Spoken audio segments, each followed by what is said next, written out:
오늘 본문의 말씀을 가지고 효과적인 부르심이라는 제목으로 함께 말씀 나누도록 하겠습니다. 우리 옆에 계신 분들에게 오늘 이렇게 인사했으면 좋겠는데요. 성령께서 하십니다. 성령께서 하십니다. 성령께서 뭘 하실까요? 오늘 여러분들이 이제 사도행전 안 하는 거 보니까 뭘 할 것 같아요? 수요일 문답을 할 것 같아요. 오늘 이제 말씀을 준비하다가 사도행전이 19장이 이제 끝났습니다. 이제 그리고 앞으로 그러면 20장부터 28장까지 남았는데 9장이 남았어요. 대충 언제까지 이거를 하게 될 건가 이거 좀 따져보니까 한 내년 여름 되면 끝날 것 같아요. 그리고 이제 언제 시작했나 제가 좀 찾아보니까 2017년 4월에 시작했더라고요. 4년 전에 이 사도행전 시작했는데 이제 한 1년 반 정도 더 하면 끝나지 않을까. 여러분 되게 기쁘지 않을까요? 그날 한번 뭘 쏠까. 어쨌든 이 사도행전 28장까지 이제 끝나게 되면 사도행전 한번 다 면밀하게 살펴봤다라는 거에 대한 기쁨이 있지 않겠나라는 생각이 들어서 웃는 시간을 좀 제가 개인적으로 가져보았습니다. 오늘은 이 효과적인 부르심이라는 제목으로 말씀을 드릴 건데요. 이 소요리 31문에 있는 질문입니다. 여러분 지금 4월의 마지막 주 금요 성령 집회예요. 답답하고 이 무기력한 시간이 도대체 언제 끝나고 언제 이게 이 시간이 다 지나갈까라는 생각들을 하시면서 시간이 정말 안 간다 이런 생각을 하실 것 같아요. 저도 그렇거든요. 그런데 보니까 벌써 4월 마지막 주예요. 4월 마지막 주 금요일입니다. 4월 마지막 주 금요일이니까 다음 주가 되면 5월이겠죠. 그러면 2020년이 3분의 1이 지나가는 거예요. 별로 놀라지도 않으시는군요. 시간이 정말 빨리 흘러가는 것 같아요. 바이러스가 이제 그래도 서서히 좀 마무리되어져 가는 것 같아서 기쁘고, 오늘도 확진자가 6명 나왔는데 해외에서 2명, 지역에서 4명, 서울에서는 오늘 1명도 안 나왔습니다. 그래서 얼마나 감사하고 기뻤는지. 근데 또 언제 터질지 모르는 상황이기 때문에 속히 치료제와 이 백신이 개발될 수 있도록 여러분들이 많이 기도해 주시길 부탁을 드립니다. 오늘은 소요리 문답 제31문을 함께 살펴보길 원하는데요. 제목에서 보신 것처럼 31문의 제목을 보면 이렇습니다. 우리 같이 한번 읽어보도록 하겠습니다. 효과적인 부르심이란 무엇입니까? 자, 효과적인 부르심이 뭐냐라고 이렇게 묻고 있어요. 그래서 이거에 대한 대답이 무엇이라고 얘기하냐면 같이 한번 읽어보도록 하겠습니다. 효과적인 부르심은 하나님의 영이 하시는 역사인데 우리의 죄와 비참함을 깨닫게 하시고 그리스도의 지식으로 우리 마음을 조명하시고 우리의 의지를 새롭게 하시며 우리를 설득하셔서 복음을 통해 값없이 예수 그리스도를 믿도록 하시는 것이다. 아멘. 좋은 말씀이죠. 자, 외워볼까요? 농담입니다. 그러니까 지난 2월 말에 소요리 문답 30문을 저희가 같이 살펴봤어요. 그리스도께서 이루어놓으신 구속을 성령께서 우리에게 적용하실 때 어떻게 적용하시는가에 대한 부분을 나누었습니다. 오늘은 이제 이 효과적인 부르심의 구체적인 내용을 이야기하고 있는데요. 한 4가지 정도로 우리가 나누어 볼 수가 있습니다. 먼저 이 부분을 좀 쉽게 여러분들의 설명을 드리면, 이 효과적인 부르심에 대한 이 질문에 대해서 가장 먼저 이야기하고 있는 것이 대답이 성령께서 어떻게 하시는 거예요? 하시는 일이다 라고 이렇게 말씀하죠. 그러니까 성령께서 이 효과적인 부르심의 주체가 되신다라는 거예요. 이 효과적인 부르심, 우리를 부르신 이 부르심의 이 중심에는 누가 계세요? 성령 하나님이 계시다라고 이렇게 생각하면 되겠습니다. 그 성령 하나님께서 이 효과적인 부르심을 어떻게 이루셨는가, 이 부분을 이제 좀 같이 살펴볼까 합니다. 그러니까 우리가 이 신앙생활을 하면서 우리의 생활을 돌아보면 모든 것이 하나님의 은혜고 모든 것이 성령께서 하셨다라는 것을 우리가 인정할 수밖에 없습니다. 즉 우리가 예수 그리스도를 믿고 하나님의 자녀가 되었고 하나님의 백성이 된 것도 누구 때문에? 성령께서 하셔서 가능케 되었다라는 거예요. 우리가 이 자리에 앉아 있을 수 없는 사람들이었습니다. 하나님의 은혜로, 성령의 역사로, 성령의 부르심을 통해서 우리가 지금 대한민국의 서울의 우이동의 우이제일교회 금요성령집회에 앉아 계시는 거예요. 그래도 놀라진 않으시네요. 놀라운 일이에요. 그러니까 여러분 이것이 다 바로 성령께서 인도하시고 성령께서 이끄셔서 오늘 이 밤에 여러분들이 주무시지 않고 또 이 불금에 어디 놀러 가지 않으시고 여러분들이 이 자리에 예배를 사모하여서 말씀을 사모하여서 이 자리에 나오시게 하신 것도 누구의 인도하심이에요? 성령 하나님의 인도하심이다라고 생각하시면 딱 맞습니다. 아니요, 제 발로 왔는데요. 물론 그렇죠. 내가 오고 싶어서 왔는데요. 물론 그렇습니다. 그런데 그 모든 것을 주관하시고 이끄시고 섭리하시고 모든 계획과 이런 모든 것들을 다 정하신 분이 누구십니까? 성령 하나님이시다라는 것을 우리가 꼭 기억해야 한다라는 말씀이에요. 그래서 여러분 이 성령께서 하시는 일들 가운데 이 효과적인 부르심의 사역의 이 네 가지 핵심 사역을 오늘 소요리 문답에서 나열하고 있는데요. 이것을 간략하게 소개하면 첫 번째가 우리 죄와 비참함을 깨닫게 하신다라는 것이고요. 두 번째는 그리스도의 지식으로 우리의 마음을 조명하신다. 우리의 마음을 비추신다라는 거예요. 세 번째는 우리의 의지를 새롭게 해주시고요. 네 번째는 우리를 설득하셔서 예수 그리스도를 기꺼이 받아들이도록 하시는 것도 이 성령의 역사하심이고 효과적인 부르심이다라는 것이죠. 그래서 이러한 네 가지 효과적인 부르심의 사역을 한 가지씩 좀 약간 자세하게 살펴볼까 합니다. 먼저 첫 번째로 우리의 죄와 이 비참함을 깨닫게 하신다라는 거예요. 그러니까 여러분들의 죄, 그리고 여러분들이 얼마나 비참한 상태에 있었는지, 지금은 비참한 상태가 아니에요. 이미 하나님 우리를 구원해 주셨기 때문에 이 죄로부터 우리를 이끌어내셨기 때문에 비참함의 상태에 빠져 있지 않습니다. 그런데 우리가 이전에 이 죄의 상태와 이 비참함의 상태에 있었다라는 것이죠. 여러분 아담과 하와가 하나님 말씀에 순종하지 못했고 사단의 속임수에 넘어지게 될 때 어떻게 됩니까? 인간은 타락의 길을 걷기 시작합니다.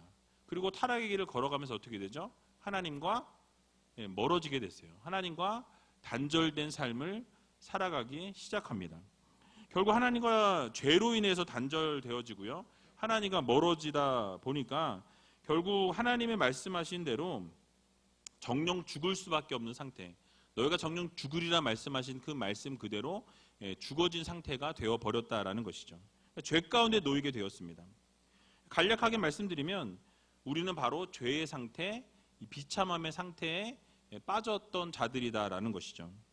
그런데 놀라운 것은요, 우리가 이 비참함의 상태, 죄의 상태에 빠져 있음에도 불구하고 우리는 그 상태에 대한 인식이 없다라는 거예요. 스스로 깨닫지 못한다라는 말씀입니다. 그 성령께서 우리의 죄의 상태와 우리의 비참함의 상태를 깨닫게 하실 때 우리는 깨달을 수 있게 된다라는 말씀이에요.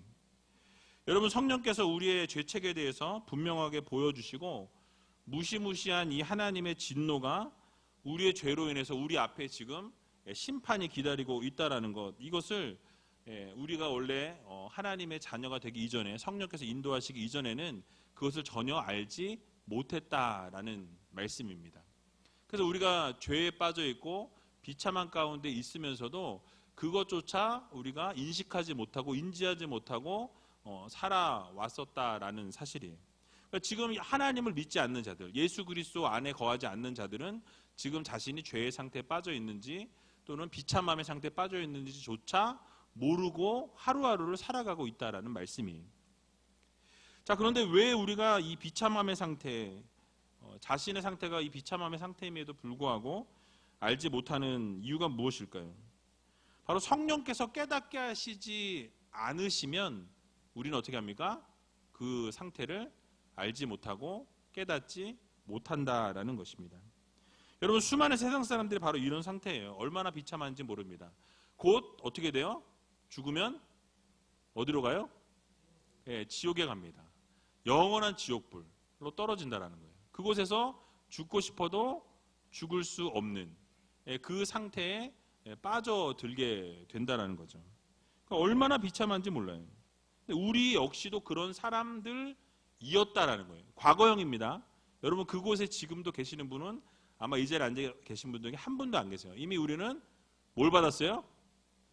구원을 받았습니다. 하나님께서 성령께서 우리를 이미 구원해 내셨다라는 사실이에요. 그래서 여러분 그 상태에 지금 빠져있는 수많은 세상 사람들을 보게 되면 이 자기가 처한 상태를 알지 못하고 또 이 끔찍한 상태를 알지 못하기 때문에 구원도 필요 없다라고 생각하는 거죠. 그러니까 예수 그리스도를 믿으라 그럴 때 어떻게 하죠? 너나 믿어라 그러죠.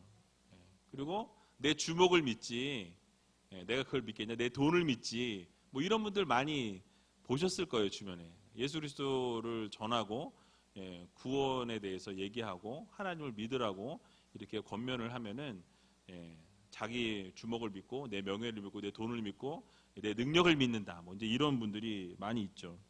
그러니까 구원이 필요 없다라고 생각하는 거죠. 그러니까 그 자기가 지금 처해 있는 상태를 알지 못하고 깨닫지 못한다라는 것이죠. 그러니까 우리가 오직 예수 그리스도를 믿어야 한다라고 강조하면 광신도라고 이야기하는 거예요. 야, 그게 뭐 죄송합니다. 또라이가 아니고서는 그러니까 우리를 그렇게 보는 거예요. 뭐 개독인이라는 이야기들을 쓰고 뭐 말로 할 수 없을 정도로 거기다 요즘 코로나 바이러스로 인해서 교회의 그 위상이 완전히 지금 바닥을 쳤습니다. 그러니까 뭐 완전 신천지와 동급으로 좀 생각하고 있고 거의 뭐 항상 뭐 교회는 강행하는 데고 법을 안 지키는 데고 항상 뭐 이렇게 안 좋은데 하면 교회로 이런 지금 말도 안 되는 상황에 빠져 있죠. 근데 여러분 왜 기독교는 그렇게 배타적이냐고 이야기하는 사람들이 참 많이 있는 것을 보게 되죠. 근데 그렇게 이야기할 수밖에 없는 이유는 그 비참함의 상태를 그들이 모르기 때문에 그렇다는 거예요. 그들이 죄에 빠져 있는 그 상태를 인지하지 못하기 때문에라고 말씀드릴 수 있는 것입니다. 그러니까 극렬한 불못에 빠지게 되는 영원한 지옥으로 빠지게 될 수밖에 없는 상황에 놓여 있는데 그 상태를 깨닫지 못하기 때문에 얼마나 심각한 상태에 지금 놓여 있는지를 그들이 모르기 때문이라는 것이죠. 무지함에서 나온 것입니다. 그래서 요한복음 16장 8절을 보게 되면요. 그가 와서 죄에 대하여 의에 대하여 심판에 대하여 세상을 책망하시리라 라고 말씀합니다. 여기서 말씀하고 있는 그는 성령님을 말씀해요. 그러니까 성령님께서 이 땅 가운데 이제 오셔서 우리들 가운데 오셔서 이 세상 사람들에게 뭐를 깨닫게 하시는 거예요? 죄에 대해서 깨닫게 하시고 의에 대해서 깨닫게 하시고 심판에 대해서 깨닫게 하시겠다라고 말씀하고 계셔요. 세상을 책망하시겠다라고 말씀하고 있습니다. 그래서 책망하신다라는 이 단어는요, 밝히 드러나다, 또는 죄를 드러내다, 깨닫게 하다, 뭐 또는 꾸짖다라는 그런 의미를 가지고 있습니다. 그러니까 세상에 있는 사람들의 죄에 대해서 또 이 의에 대해서 심판에 대해서 하나님께서 죄를 밝히 드러내시고 그들의 잘못을 꾸짖으심을 통해서 그들이 어떻게 해요? 죄를 깨닫게 하시겠다라는 말씀을 요한복음 16장 8절에서 하고 있는 것입니다. 즉 성령께서 이 땅에 오셔서 죄를 드러내어서 깨닫게 하신다는 말씀이죠. 이 세상은요 죄로 인해서 오염되었고 타락하여서 이미 사단의 공중권세 잡은 자의 세력에 놓여 있다라는 것이죠. 그렇기 때문에 이 세상에 있는 사람들은요 자신들이 죄를 저지르면서도 이 죄를 짓고 있다는 사실을 깨닫지 못합니다. 계속해서 어떻게 해요? 죄를 저지르도록 어떻게 해요? 사단은 유혹하고 괜찮아 그 정도 괜찮아 더해 이렇게 이끌어 간다라는 거죠. 그런데 성령께서 죄에 대해서 심판에 대해서 밝히 드러내시고 그릇된 생각에 대해서 꾸짖어 주심을 통해서 바로 잡아주신다라는 거예요. 그러니까 예수 그리스도를 믿는 자 하나님의 백성 바로 여러분들은 어떻게 됩니까? 이 죄에 대한 거 우리가 비참함에 빠져 있다는 것을 깨닫고 알아간다라는 거예요. 그래서 성령께서 우리의 죄의 비참함에 대해서 깨닫게 하실 때에 우리는 어떻게 됩니까? 속히 회개하고 돌이켜야 된다라는 것이죠. 여러분들의 죄를 밝히시고 깨닫게 하시고 여러분들의 마음 가운데 있는 어떤 그런 잘못된 부분들을 하나님이 말씀하시면 성령께서 말씀하실 때 그 말씀을 듣고 우리는 어떻게 됩니까? 회개하고 돌이켜야 한다라는 거예요. 그래서 여러분 오늘 이 밤에 주님께서 성령께서 여러분들의 마음 가운데 찾아오셔서 말씀하시고 깨닫게 하시고 돌이키게 하시면 어떻게 해야 됩니까? 우리는 그 말씀대로 돌이키고 깨닫는 귀한 의지있게 모든 성도님들이 다 되시기 바랍니다. 또 성령께서 하시는 두 번째 사역 가운데 이 성령의 효과적 부르심의 사역 가운데 두 번째가 바로 그리스도의 마음으로 우리를 조명하신다. 그리스도의 마음으로 여러분을 비추신다라는 말씀이죠. 자, 성령을 통해서 우리가 죄에 빠진 비참한 상태가 되었음을 깨달은 그들에게 이제는 예수 그리스도의 지식을 통해서 예수 그리스도의 마음을 통해서 우리를 조명하신다라는 거예요. 자, 그러면 어떤 지식으로 우리의 마음을 조명하시는지를 우리가 생각해 보도록 하겠습니다. 먼저는 예수님만이 우리를 구원하실 수 있는 분이다라는 것을 성령께서 조명하셔서 우리를 통해 깨닫게 하신다라는 거예요. 누구만이 구원하신다? 예수 그리스도만이 우리를 구원하실 수 있다라는 이 지식, 이 지혜를 누가 깨닫게 하시는 거예요? 성령 하나님이 깨닫게 하신다라는 거예요. 그래서 여러분 이 사도행전 4장 12절을 보게 되면요, 우리가 자주 읽는 본문인데요, 다른 이로서는 구원을 얻을 수 없나니 천하 인간의 구원을 얻을 만한 다른 이름을 우리에게 주신 일이 어때요? 없다라고 말씀합니다.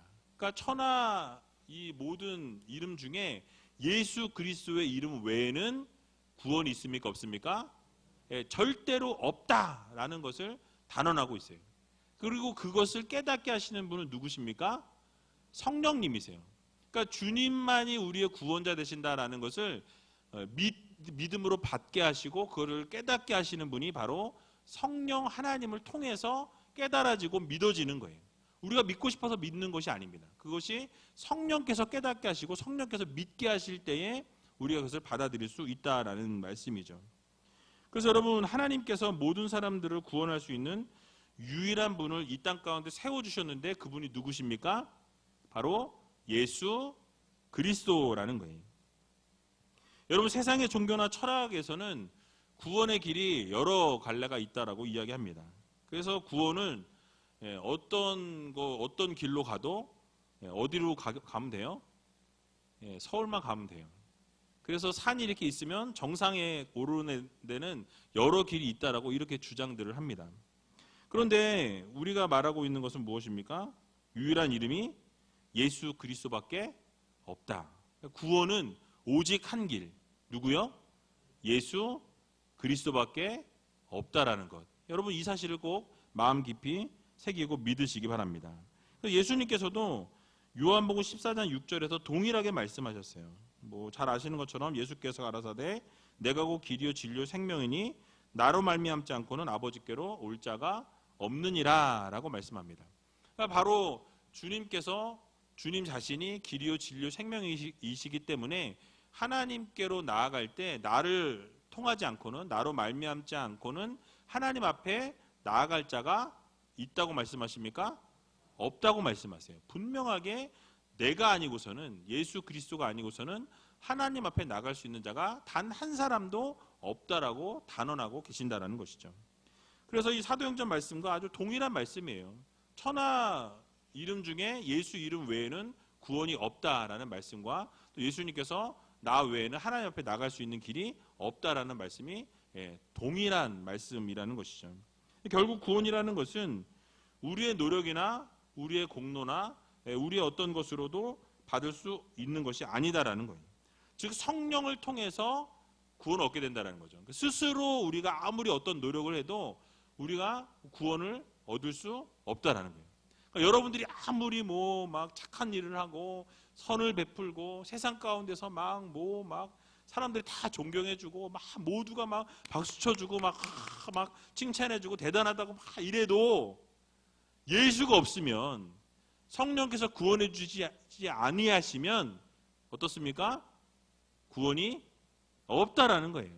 착한 일 한다고 해서 구원이 있는 게 아니에요. 여러분들 선행을 베푼다고 해서 구원이 있는 것이 아닙니다. 오직 예수 그리스도를 통해서만 구원이 있음을 여러분 모두 믿으시기 바랍니다. 그래서 이 죄의 비참함에서 구원해 주실 수 있는 분이 바로 성령님의 역할이라는 거예요. 그것을 구원해 줄 수 있는 분이 예수님이시라는 것을 깨닫게 하시는 분이 바로 성령님이시다라는 말씀이죠. 여러분, 상식적으로 우리 생각해 보면요, 2000년 전에 오셨고, 그래도 우리나라도 아니고 이스라엘 땅에 오셨는데, 상식적으로 우리가 생각해 보세요. 그럼 그게 과연 우리랑 무슨 상관이야? 우리나라도 아니고 2000년 전이고 저 유대 땅에서 태어난 예수님이 나랑 뭐 무슨 상관이 있냐라고 말할 수 있어요. 상식적으로 우리가 생각하면. 그러니까 그렇게 죽임을 당하신 예수님이 상관이 없다라고 생각하는 것이 상식선에서는 통할 수 있습니다. 그런데 성령님께서 역사하셔서 그 2000년 전에 사셨고 2000년 전에 십자가에서 죽으시고 우리를 위해서 우리의 구원을 위해서 이 땅 가운데 오셨다라는 것을 믿게 하시는 분이 바로 성령 하나님이시다라는 말씀이죠. 예수 그리스도의 보혈만이 우리를 구원하시고 그 흘리신 피만이 우리를 구원으로 인도하시는 놀라운 기적의 보혈임을 깨닫게 하시는 것도 바로 성령님의 역할이다라는 사실이에요. 그래서 요한복음 6장 37절에서 39절을 보게 되면요, 이렇게 말씀하고 있습니다. 아버지께서 내게 주시는 자는 다 내게로 올 것이요 내게 오는 자는 내가 결코 내어 쫓지 아니하리라. 내가 하늘로서 내려온 것은 내 뜻을 행하려 함이 아니요 나를 보내신 이의 뜻을 행하려 함이니라. 나를 보내신 이의 뜻은 내게 주신 자 중에 내가 하나도 잃어버리지 아니하고 마지막 날에 다시 살리는 이것이니라 라고 말씀합니다. 그러니까 여러분, 뭐라고 말씀하죠? 하나님께서 보내신 자, 그를 이 예수님께서는 어떻게 하신다고요? 하나도 잃지 않겠다라고 분명하게 말씀하십니다. 그리고 그들을 어떻게 하신대요? 나중에 다 살리시겠다, 구원하시겠다라고 분명하게 주님께서 약속해 주시는 것을 볼 수 있습니다. 그 뜻이 뭐예요? 자신의 뜻이 아니라 바로 하나님의 뜻이다라고 이렇게 선포하고 있습니다. 바로 성령께서 인도해 주셔서 주님 앞에 나오는 자들을 이 예수 그리스도께서는 결코 한 사람도 놓치지 않으시겠다라는 이 언약의 말씀을 우리들에게 주셨다라는 것이죠.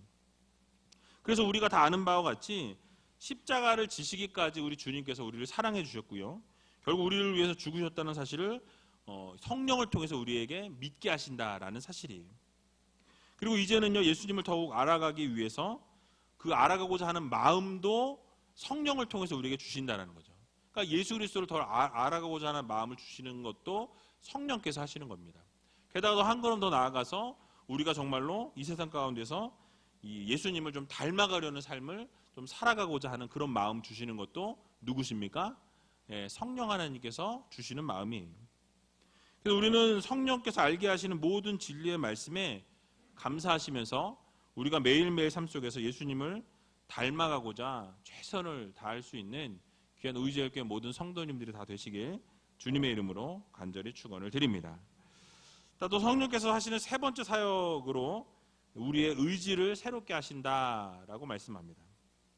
여러분, 앞에서 성령께서 하시는 이 효과적인 부르심의 역할 가운데 성령께서는 깨닫게 하시고 또 성령께서는 우리를 가르치신다라고 말씀드렸죠. 이쯤 되면 적어도 우리가 그래도 지식이 있고 지혜가 있고 어떻게 보면 사회적 체면이 있는데 좀 우리의 의지만큼은 좀 우리 마음대로 좀 해도 되지 않을까라는 마음이 살짝 들 수가 있어요. 그렇죠? 저만 그렇습니까? 근데 하나님께서는 우리의 의지조차도 누가 하세요? 하나님이 새롭게 하신다라고 말씀하고 있습니다. 여러분, 쉽게 말씀드리면 우리가 죄에서 벗어나고 싶은 의지가 우리 가운데 있어요. 그죠? 모르겠어요. 죄를 짓다 보니까 늘 죄 짓는 게 그냥 너무 당연해서 죄 짓는 게 즐겁고 재밌어서 그 가운데 있으신 분이 있을지 모르겠어요. 그런데 정말 진정한 성도라면, 크리스찬이라면 죄를 짓는 것에 대한 어떤 두려움이 있고 또 그것을 돌이키고자 하는 마음이 있다라는 거죠. 그렇죠? 아니신가 보죠? 근데 그게 정상이에요. 성도라면. 죄를 짓는 것에 대해서. 그런데 죄에서 벗어나고 싶은 의지가 우리에게 있지만 어떻게 해요? 그 죄가 용서되어질 수 있는 것은 우리의 의지로 어떻게 해요? 이루어지지 못한다라는 거예요. 또는 뭐 유대인들이 율법을 지킴으로 구원을 얻는다라는 이야기들을 많이 하지 않았습니까? 그런데 그 율법을 지키고자 하는 그 마음은 있지만 어때요? 우리의 연약함 때문에 그 말씀대로 살아가지 못하고 율법을 지키지 못하는 모습이 의지가 우리 안에 있는 것을 우리는 보게 됩니다. 그래서 여러분들이 지난 한 주간을 돌아볼 때 말씀을 듣고 그 말씀대로 행하기로 결단하고 분명히 뭐 예를 들어서 새벽 기도에 나와서 기도하고 오늘 한 주 하나님 말씀 붙들고 그대로 서겠습니다. 그 말씀대로 순종하겠습니다 하고 세상 가운데 저 문을 열고 나갔는데 어떻죠? 그 말씀대로 하루 종일 그대로 살아가면 너무너무 좋겠지만 때로 힘들고 어려운 순간들이 찾아오면 그 말씀은 온데간데 없고 우리의 의지대로 우리가 원하는 대로 살아갈 때가 많이 있는 것을 보게 되죠. 그것을 지켜내기 쉽지 않다라는 것이죠. 결국 우리의 의지조차도 성령께서 새롭게 해 주실 때만이 어떻게 합니까? 우리의 의지도 새로워질 수 있다라는 것을 우리들에게 교훈해 주고 있는 말씀이에요. 그러니까 우리의 의지도 성령께서 새롭게 해 주셔야만 새롭게 바뀔 수 있다라는 것을 우리들에게 교훈하고 있습니다. 여러분 그렇습니다. 우리의 의지도 우리의 힘으로 우리의 능력으로 우리의 마음대로 할 수 없습니다. 결국 성령께서 역사하심을 통해서 우리의 의지를 새롭게 하신다라는 말씀이죠. 그래서 에스겔서 36장 26절을 보게 되면요. 또 새 영을 너희 속에 두고 새 마음을 너희에게 주되 너희 육신에서 굳은 마음을 제하고 부드러운 마음을 줄 것이며 라고 말씀합니다. 그러니까 이 말씀이 뭐예요? 결국 우리에게 새 영을 주시고 새 마음을 주시는 분도 누구십니까? 성령 하나님이시라는 거예요.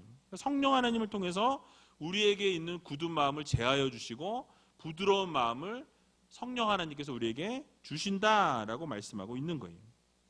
여러분, 그래서 인간은 죄악으로 인해서 하나님의 심판을 받을 수밖에 없는 존재였습니다. 그런데 하나님께서 지난날의 잘못을 우리의 잘못을 죄를 용서하시고 새로운 영과 새로운 마음을 주심을 통해서 굳은 마음을 제하시고 부드러운 마음을 우리에게 허락해 주셨다라는 거예요. 여러분 굳은 마음은 무엇입니까?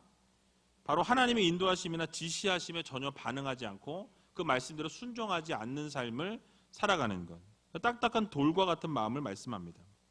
이렇게 딱딱하게 굳어있는 이 마음과 이 생각을 성령께서 어루만져 주시고 또 그 마음 가운데 찾아오셔서 위로하시고 말씀하시는 것을 통해서 부드러운 마음으로 바꿔주신다라는 사실이에요. 여러분 부드러운 마음이란 것은 무엇입니까? 하나님이 지시하심과 명령하심을 통해서 결국 우리가 그것을 민감하게 받아들이고 그 말씀대로 순종하려고 하는 것. 부드러운 마음이라는 거예요. 결국은 불순종하는 삶에서 성령의 인도하심을 따라서 결국 부드러운 삶으로 순종하는 삶으로 바뀌게 되는 것을 말씀합니다. 그러므로 오늘 이 밤에 우리 모두가 성령께서 깨닫게 하시고 여러분들에게 가르치시고 여러분들의 의지도 변화시켜 주실 때에 우리의 어떤 생각과 고집을 가지고 그것을 붙들고 나아가는 우리가 아니라 그 모든 생각과 의지와 우리의 뜻과 모든 계획을 주님께 맡겨드릴 수 있는 여러분이 되시기 바랍니다. 우리의 의지조차도 성령께서 새롭게 하신다라는 이 사실을 여러분 모두 믿으시고 우리 마음 가운데 있는 모든 것들 하나님 앞에 올려드릴 수 있는 귀한 이 밤이 되시길 주님의 이름으로 간절히 축원을 드립니다. 마지막 네 번째로는요. 우리를 설득하셔서 결국 복음을 통해 값없이 예수 그리스도를 믿도록 이끌어 주시는 분도 누구십니까? 성령 하나님이시라는 거예요. 그러니까 여러분 우리가 기억해야 될 것은요. 그리스도를 받아들이는 이 주체가 누구냐라는 문제입니다. 그러니까 앞에서 드린 말씀과 같이 내 힘과 내 의지와 내 어떤 생각으로 받아들인 게 아니라는 거예요. 결국 누가 이끄셔서 성령 하나님께서 이끄심을 통해서 성령 하나님이 인도하심을 통해서 우리가 성령 하나님을 통해서 받아들이게 하신다라는 것입니다. 우리가 다른 것에 관심이 있고 다른 것을 바라보고 세상을 바라보고 세상에 원하는 것에 집중하게 될 때에 성령께서 우리에게 찾아오셔서 우리의 마음을 바꿔주시는 거예요. 우리를 그냥 바꾸시는 게 아니라 강제적으로 바꿔주시는 것이 아니라 설득하셔서 우리의 생각이 바뀌어질 수 있도록 그 마음의 생각들을 돌이킬 수 있도록 성령께서 인도해 주시고 우리의 의지까지도 변화시켜 주신다라는 말씀입니다. 그래서 여러분 그리스도를 그래서 결국은 받아들일 수 있는 상태까지 성령께서 부드러운 마음으로 우리를 변화시켜 주셔서 결국 예수 그리스도의 복음을 받아들이게 하시는 것도 성령 하나님이시라는 거예요. 그러니까 여러분들이 전도해 보시면 알 거예요. 처음에 전도할 때 아주 강팍한 분들이 있어요. 절대로 바늘 하나 들어가지 않을 정도로 아주 딱딱하고 아주 막 철옹성 같은 분 계시잖아요. 근데 어느 순간에 어느 시간이 지나고 나면 어떻게 되죠? 살살 녹아지면서 어느 순간에 복음을 받아들이는 경우들을 보게 됩니다. 그것의 중심에는 누가 계신 거예요? 성령 하나님이 모든 것을 주관하시고 설득하시고 결국 예수 그리스도를 값없이 받아들일 수 있도록 인도해 주시는 분도 성령 하나님이시다라는 말씀이에요. 성령께서 설득의 과정을 통해서 예수 그리스도를 구원자로 믿도록 이끌어내신다라는 것입니다. 그러니까 강제적으로 이끄시는 게 아니라 차근차근 설득하시고 마음을 내려놓게 하시고 부드러운 마음으로 변화시켜 주셔서 예수 그리스도를 복음을 받아들이도록 하신다라는 것입니다. 그래서 오늘 본문이 데살로니가후서 2장 13절에서 14절에 보게 되면 주의 사랑하시는 형제들아 우리가 항상 너희를 위하여 마땅히 하나님께 감사할 것은 하나님이 처음부터 너희를 택하사 성령의 거룩하게 하심과 진리를 믿음으로 구원을 얻게 하심이니 이를 위하여 우리 복음으로 너희를 부르사 우리 주 예수 그리스도의 영광을 얻게 하려 하심이니라 라고 말씀합니다. 결국 성령께서 우리를 거룩하게 하시고 복음을 통해서 우리를 부르시는데 이미 태초부터 우리를 선택하시고 부르셨다라고 말씀하고 있어요. 결국 진리신 예수 그리스도를 믿게 하심을 통해서 우리가 구원을 얻게 되었다라고 말씀합니다. 여러분 우리를 하나님께서 언제부터 택하셨다고요? 태초에 처음부터 여러분들이 이미 선택하셨다라고 말씀하고 있는 것입니다. 여러분 기쁘지 않으십니까? 나 같은 존재를 하나님이 이 세상 만물을 창조하실 그 이전부터 태초부터 처음부터 계획하시고 이 땅 가운데 이 자리 가운데 이 순간 이 시간에 2020년에 우이세일교회 이 자리에 하나님이 불러주셨다라는 것 얼마나 놀라운 기적의 역사입니까? 너무나 감사한 거예요. 그래서 결국 성령 하나님께서 우리를 거룩하게 하시고 진리를 믿게 하시고 구원도 얻게 하셨다라는 것입니다. 예수 그리스도의 복음을 받아들이게 하시고 예수 그리스도 영광된 자리로 함께 참여하게 하셨다라는 사실이에요. 여러분 근데 놀라운 것이 있어요. 무엇이냐면 이 모든 게 값없이 주어졌다는 거예요. 여러분 공짜 좋아하시죠? 공짜라면 뭐 양잿물도 마신다 그런 말도 안 되는 소리가 있는데요. 그러니까 여러분 이 공짜로 거저 복음을 통해서 우리에게 구원을 주셨다라고 말씀하고 있어요. 영원한 생명을 여러분들에게 공짜로 값없이 어떤 조건을 달지 않고 너가 이거 해. 그럼 내가 영원한 생명을 줄게. 네가 이거 하면 내가 요거 해줄게. 이게 아니라 그냥 믿음을 갖게 하시고 구원을 약속해 주시고 믿는 자들에게는 공짜로 값없이 여러분들에게 영원한 생명을 약속해 주셨습니다. 놀라운 기적의 역사를 주셨다라는 거예요. 그러므로 사랑하는 우리교회 성도 여러분, 우리의 구원은 선물로 하나님이 주셨습니다. 자주 말씀드렸어요. 예수 그리스도를 향한 우리의 믿음을 고백하기만 하면 하나님께서는 준비하셨던 구원을 우리들에게 선물로 주십니다. 여러분들이 이 자리에 앉아 계신 분들은 이미 구원을 선물로 받은 분들이에요. 금요 예배 정도 나오실 분들이면 또 코로나 이 사태에 나와서 앉아 계실 분들이면은 믿음이 좋다라고 해도 누구 하나 뭐라고 하지 않을 동의가 안 되시나 보죠. 그래서 여러분 이 우리의 공로와 노력이 아닌 우리의 믿음으로 여러분 구원을 얻었다라는 것을 여러분들이 꼭 기억하시기 바랍니다. 그래서 우리 자신의 죄와 비참함에 빠졌었던 우리의 모습을 오늘 이 밤에 다시 한번 여러분 기억해 보시고 또 우리의 마음을 그 가운데서 조명하시고 비추셔서 결국은 가르치시고 돌이키실 때에 우리가 정말 예수 그리스도의 그 은혜 안에 거하는 믿음의 백성들이 다 되시기 바랍니다. 그리고 동시에 우리의 의지도 하나님께서 성령을 통해서 새롭게 하시고 결국은 복음을 받아들이게 하셔서 우리로 감사함으로 은혜를 누리게 하신다라는 것 여러분 기억하시면서 오늘 이 밤에 여러분 하나님께서 정말 이 한 가지는 꼭 기억하셔야 돼요.